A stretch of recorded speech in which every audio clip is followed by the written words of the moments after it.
Hello, it has been a while since I uploaded the last video on YouTube. Today I'm going to present thyroid disorders in pregnancy in a case-based approach.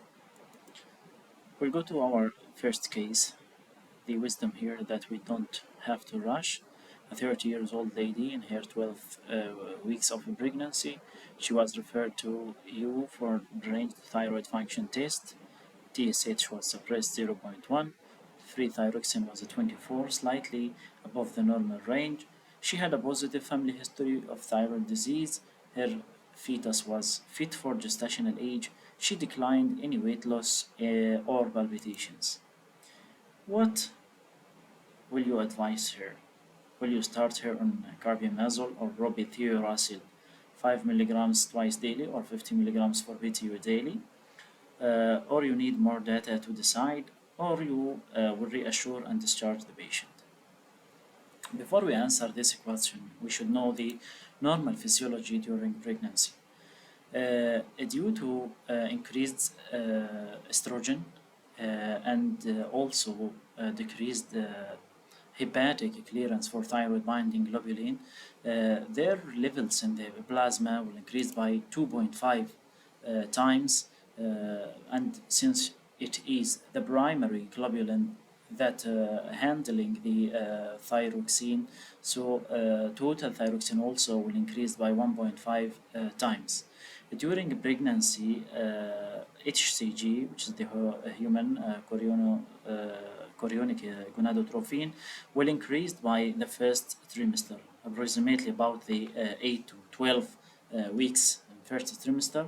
The HCG has a high homology similar to the thyrotropin TSH. That will lead to the following: will suppress the TSH and at the same time will act on its receptor, because also the receptors are very similar in homology. That will also cause a mild increase in free thyroxine also in this first period when there are high levels of HCG. So there is a physiologic change by increasing estrogen, which will lead to increased thyroid binding globulin, and will increase thyroxine and T3, and also will lead to T4 production. The increasing HCG will increase free thyroxine and increase the total thyroxine production and suppress the TSH. Increasing plasma volume during pregnancy will cause increasing GFR, increasing T4 production, and also will lead to increase in T4 and T3 pool. During pregnancy also, the deiodinase 3 expression will be increased during in the placenta, and which will lead to increased demand on T4 production. So finally, increasing GFR, increasing T4 production, and also increasing fetal hormone synthesis, that all will lead to increase iodine requirements, which will partially lead to which will partially lead that will lead to increasing thyroid volume by 20% and leading to mild coiturous changes on thyroid of the mother. So there is a lab consideration should be kept in mind during pregnancy. We should depend on trimester specific reference ranges for free thyroxine, and if they are not available in our country, we should use the total thyroxine multiplied by 1.5 times. If thyroxine is more than 1.5, we should keep in mind that it may be due to a thyrotoxicosis. The TSH reference range is lower than the non-pregnant in the first trimester, which will be 0.1 to 2.5 at the end of the first trimester. Also, we should keep in mind hyperemesis gravidarum, which is defined as severe vomiting during the first trimester and combined with 5% weight loss and also dehydration and ketonuria. It is usually associated with increasing thyroxine and low TSH in the first trimester. it should be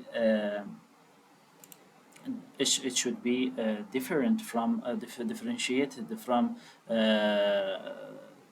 thyrotoxicosis in the absence of Graves' specific manifestations like the Graves ophthalmopathy, and also the TSH receptor antibodies also will be negative in hyperemesis gravidarum. So antithyroid medications are not indicated for hyperemesis gravidarum, and also, if Graves' disease is diagnosed, which is not uncommon, will be seen in about 3% of cases of hyperemesis gravidarum, then the antithyroid medications may be used. So finally, after these conclusions, that the right answer of our case of that lady with mild thyrotoxicosis laboratory, that will be normal during first trimester, and we should reassure the patient and discharge since she is asymptomatic. Now, in the next case, a 24 years old married lady was trying to conceive for the last 2 years. She had one abortion in her first trimester 6 months ago. Her spouse labs were normal. During workup for pregnancy, these results were found that the TSH was the upper normal 4, free thyroxine was 14, and anti-thyroid peroxidase TPO was elevated 2 times upper normal. What will you advise her? Will you start prednisone on 20 milligrams for 3 months, or will you start thyroxine 25 micrograms once daily, or will you repeat thyroid function test in 3 months, or will you reassure her and discharge her? The most recent guideline published about thyroid and pregnancy, thyroid issues in pregnancy was 2017. They mentioned that the antithyroid peroxidase or antithyroglobulin antibodies are present in up to 17% of pregnant ladies. Euthyroid pregnant ladies who are positive for anti-TPO or antithyroglobulin should have measured serum TSH once the pregnancy is confirmed, and also every 4 weeks during pregnancy. In those ladies during pregnancy, it is not recommended to use any of these. Don't use selenium, intravenous immunoglobulin, and for those ladies who are going to assisted reproductive treatment, glucocorticoid are not advised. Later at 2019, a much famous trial was published in the New England Journal of Medicine that levothyroxine in women with thyroid peroxidase antibodies before conception. This trial concluded that the use of levothyroxine in euthyroid women with thyroid peroxidase antibodies did not result in higher rate of live births than placebo, and so does the much later publication in 2022 also, which was published in Lancet Endocrinology, also confirmed this finding. However, still the evidence is insufficient to conclusively determine whether thyroxine treatment will decrease pregnancy loss risk in patients who are euthyroid and thyroid peroxidase positive, who are newly pregnant, and also the administration of thyroxine may be considered in those ladies because especially when they have a high prior history of pregnancy loss. In such cases, starting thyroxine with a low dose to 25 to 50 micrograms to achieve a target of TSH equals or less than 2.5 is a reasonable given the minimal risk of using thyroxine during pregnancy. So backing to our case, the reasonable choice will be to start her on thyroxine 25 micrograms once daily. Moving to the next scenario, a 30 years old lady with a previous history of hypothyroidism on thyroxine replacement. She was on 100 micrograms once daily. She found that she was a 4 week pregnant. Her general practitioner sent her function tests, and they came as follows. TSH was 4, thyroxine was 14 also. What would you advise her? Will you continue on thyroxine 100 micrograms once daily, or will you adjust the dose to 125 micrograms once daily, or will you repeat the thyroid function test in 3 months, or you will stop thyroxine? The hypothyroidism effects from pregnancy on fetus level and also on the mother level. In the fetus level, we may encounter the premature delivery, low birth weight, respiratory distress, and perinatal mortality, and even a neurological deficit, like lowering intelligence quotient and also lower learning capacity. While on the mother level, the abortion risk also is there, anemia, gestational hypertension, placenta abruption, and also postpartum hemorrhage is may be encountered due to hypothyroidism. The TSH should be with a target less than 2.5 pre-conception.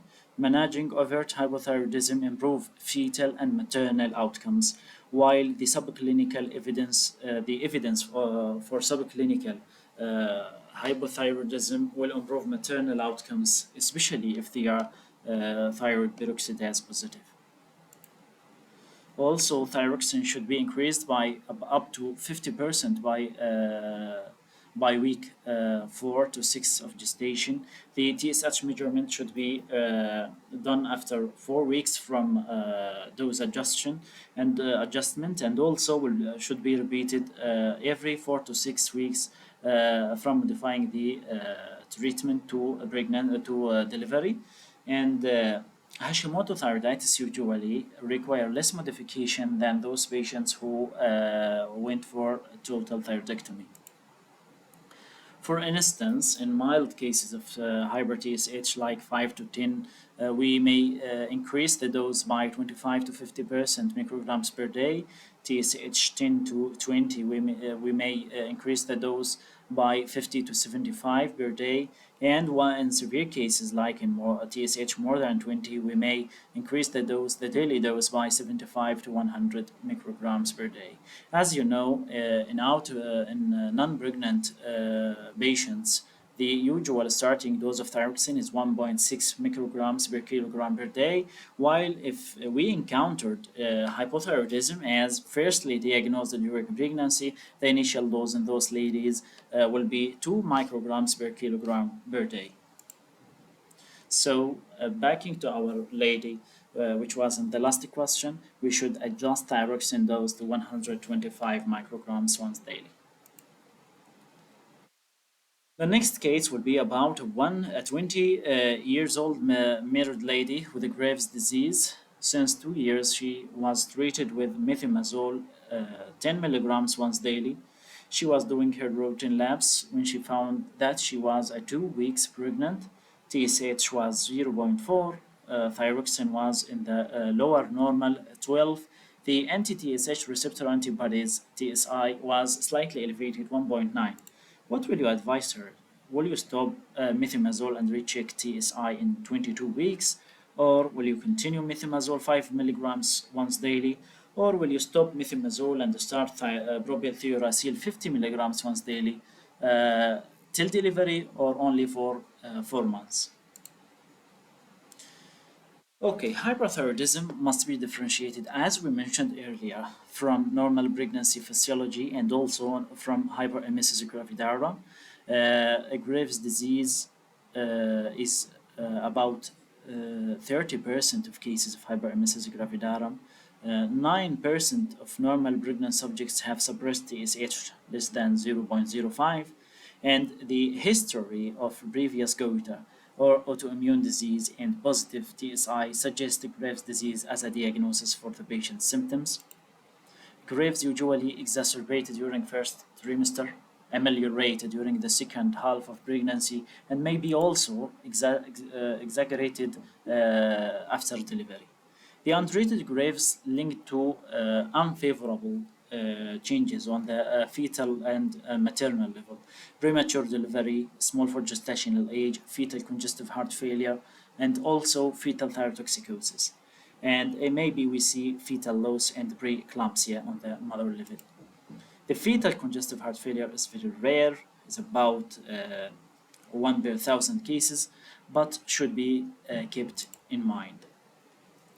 A treatment should be titrated to keep free thyroxine on the upper normal or slightly elevated. Using propylthiouracil in the first trimester is favorable, while methimazole and carbimazole should be kept for the second trimester and next. Uh, Both propylthiouracil and methimazole are accompanied with fetal malformations. But propylthiouracil is only urinary and mild malformations, while the most serious complication with methimazole or carbimazole is the cutis, aplasia, and omphyseally. They are very serious complications. So in the first trimester, we usually use propylthiouracil. Then we shift the patient to methimazole or carbimazole at the last of pregnancy, because propylthiouracil also associated with hepatic toxicity in adults. Every 5 milligrams of carbimazole or methimazole equals about 50 milligrams of propylthiouracil. We should monitor thyroid function about 2 to 4 weeks from dose adjustment or switching, then every 4 weeks during pregnancy. If we don't have the free thyroxine reference ranges, we should depend on total thyroxine multiplied by 1.5 to achieve the target, which is, as I mentioned, in the upper limit of normal. Surgery is not indicated only in a few cases when the non-compliance lady or intolerance for thyroid medications, or if we need high doses like more than 30 milligrams of methimazole or 450 milligrams of propylthiouracil, and in a symptomatic patient. And obviously the optimal time for such surgeries is in the second trimester of pregnancy. For the fetal considerations, TH receptor should be measured at 22 weeks. If there is a lady with current treatment with anti-thyroid medications, and if previous history of a Graves' disease in remission, and also if the lady had a newborn before with neonatal thyrotoxicosis, we should measure TSH receptor antibodies. On the fetal level, we are afraid that the TSH receptor antibodies, which can cross the placenta and activate TSH receptor in the baby's thyroid, will lead to thyrotoxicosis, which is the most serious complication we are afraid of. That we measure these antibodies during this period. If TSH receptor was high and with symptoms, the fetal thyrotoxicosis should be screened at 18-22 weeks, then should be repeated every 4 weeks. Sonographic features may help us also to suggest the fetal thyroid dysfunction, like if we find goiter or tachycardia or congestive heart failure in the baby, or also if there is growth restriction, heat drops, or advanced bone age, all lead to suspicious of thyroid dysfunction in the fetus. Usually, the block and replacement regimen, which is including high doses of carbimazole with thyroxine. The antithyroid medications crosses the placenta to the fetal circulation, while thyroxine doesn't. In normal cases, like when the mother is already taking antithyroid medications, this will lead to hypothyroidism in the fetus. Like while the only indication for this regimen is a mother is in remission of a Graves' disease and she has positive antibodies, and we are afraid that these antibodies will cross to the fetal circulation. So we give antithyroid medication for the baby, not for the mother. And all, since the mother is already euthyroid, we give her euthyroxine so she doesn't went for hypothyroidism. And we suspect of fetal thyrotoxicosis when a baby with a heart rate more than 160 beats per minute, low birth weight, poor weight gain, and tachycardia and irritability. When the suspicious is high for thyrotoxicosis, we may use carpimazole with a dose is zero point 0.5 milligrams per kilogram per day, and tapered in a few weeks after the levels of TSH receptor are declining. So, after these remarks, if we went back for our patient, which she was taking methimazole 10 milligrams and her thyroxine was in the low normal side, we should stop methimazole and start propylthiouracil in a dose 50 milligrams once daily for the first trimester only. Our next case for a lady, 37 years, came to her GB with fatigue, palpitations, and insomnia. Her thyroid on examination was soft and non-tender, with a positive family history for thyroid disease. She was anxious while examination, worried about her 7 months baby. Her TSH was suppressed, her thyroxine was elevated, 32, her TSI was normal, her thyroid peroxidase antibodies were high, 100, while the normal is less than 30. Her thyroid on ultrasound was inhomogeneous. What will you advise her? Will you start her on carbimazole 2 milligrams once daily, or symptomatic treatment and repeat labs in 8 weeks? Or will you start her on propylthiouracil 50 milligrams once daily, or will you send her for total thyroidectomy? Now, this is a scenario similar to postpartum thyroiditis. We should not screen all ladies for postpartum thyroiditis unless there is a high risk features or high risk factors, like the ladies with positive thyroid peroxidase, Graves' disease in remission, and patients with autoimmune disease such as type 1 diabetes. If any one of these features is present, then we should screen the lady post-pregnancy in 3 to 6 months. We should keep in mind that postpartum thyroiditis is similar to subacute thyroiditis in presentation. There is a hyperthyroidism or thyrotoxic phase, and then a hypothyroid phase, then will went normal. We screen with TSH. We should be aware that diagnosis of a Graves' disease in such a scenario should be kept in mind. And in postpartum thyroiditis, thyroid stimulating hormone is negative, and also if the lady is not breastfeeding, the thyroid uptake will be low. That will differentiate postpartum thyroiditis in its thyrotoxic phase from Graves' disease. So this lady has postpartum thyroiditis in its thyrotoxic phase. We should only treat her symptoms and wait for the hypothyroid phase. And those ladies, since autoimmunity is the primary cause of such presentation, are at high risk of permanent hypothyroidism in 25 about 40% of cases. So if the lady became euthyroid, TSH should be monitored annually later. Now our next case for also 37 years old pregnant lady in her 12 weeks first pregnancy. She noticed a lump in her neck, went for neck ultrasound, which revealed a right lobe 2 centimeter solid isoechoic nodule, regular margins, no calcifications, no lymph nodes. This is risk stratification TIRADS 3. For those who are not familiar with TIRADS 3, which is a mild to moderate risk of malignancy, we usually do not biopsy these nodules if they are less than 2.5 centimeters.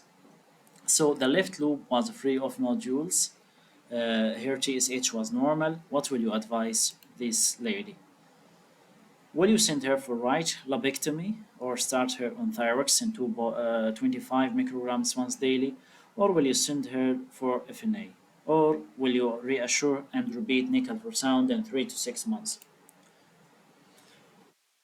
Nodules and cancer in pregnancy Nodules or thyroid in general increased slightly during gestation, but doesn't imply malignant transformation. Similar management steps in the non-pregnant ladies, except that the radioactive iodine treatment or scan is contraindicated during pregnancy. The fine needle aspiration indications is almost similar in the non-pregnant ladies. Pregnancy termination is not indicated if cancer is detected. Surgery can be delayed in the non-advanced disease, and also if the well-differentiated carcinoma, and given into account the patient preference. The last guideline for thyroid carcinoma from the American Thyroid Association 2015: surgery should be delayed unless there is a substantially grow before the third trimester, and also if there is a suspicious lymph nodes discovered before the third trimester.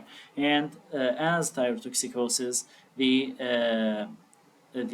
preferred time is the second trimester for performing surgery if indicated. So our this lady, fine needle aspiration should not be done yet, because the nodule is less than 2.5 centimeters. We should reassure the patient and repeat nickel ultrasound in 3 months.